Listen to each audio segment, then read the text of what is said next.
being a corpsman and being with Marines all my life, all my military career, that there shouldn't be anything wrong with me. I shouldn't be broke. This stuff is fine to me. I've been trained to do this stuff. This is nothing. I should be able to see dead bodies, not care. I should be able to put my friends in body bags and not care. Because I'm a corpsman, I can shut that off.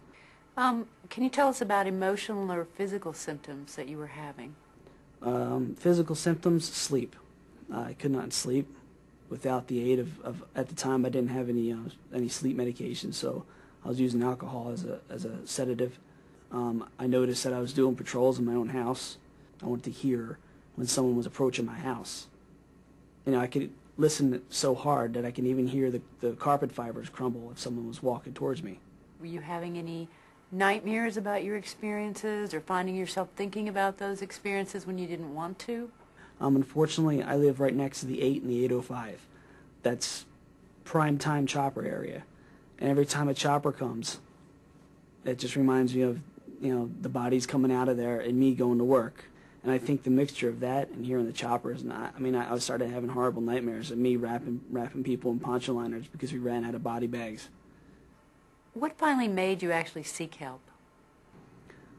My dad was quite persistent, but the straw that broke the camel's back was my wife. She just told me straight out. She goes, "You're not you. You're not what I fell in love with. You aren't the guy that I fell in love with. You are extremely different. You're angry. You're aggressive." And she put her foot down. She's like, "I'm a happy person, and I was happy with you. And if you don't get back into the point where we could be happy together again, I don't know if this is going to continue to work." And I let it go one more week, and I went and saw a doctor. What was your treatment like? What did that involve? It involved a post-traumatic stress disorder group that met on Thursdays, and also I also spoke with a psychologist and a psychiatrist.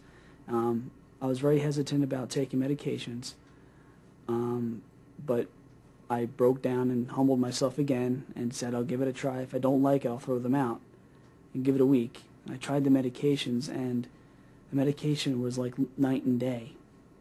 I could actually go out into the mall. I could actually go out in public places. I was actually not angry all the time, and I was starting to think proper again.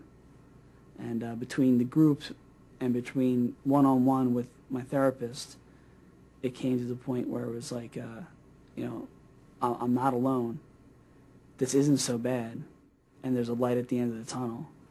Can you tell us what changes you've noticed in yourself since you received treatment for post-traumatic stress disorder? Biggest is that not everything upsets me.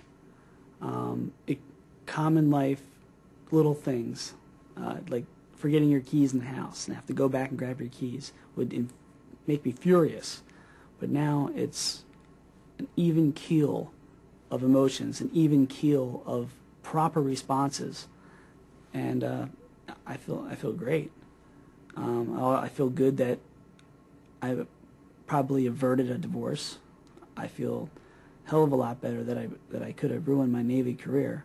What would you say to other service members who are experiencing combat stress reactions?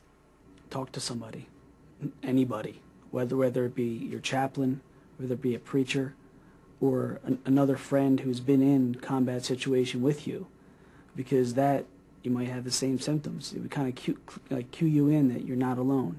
Now, some service members have said that they worry that seeking help for their combat stress reactions might negatively impact their career. What would you say to them?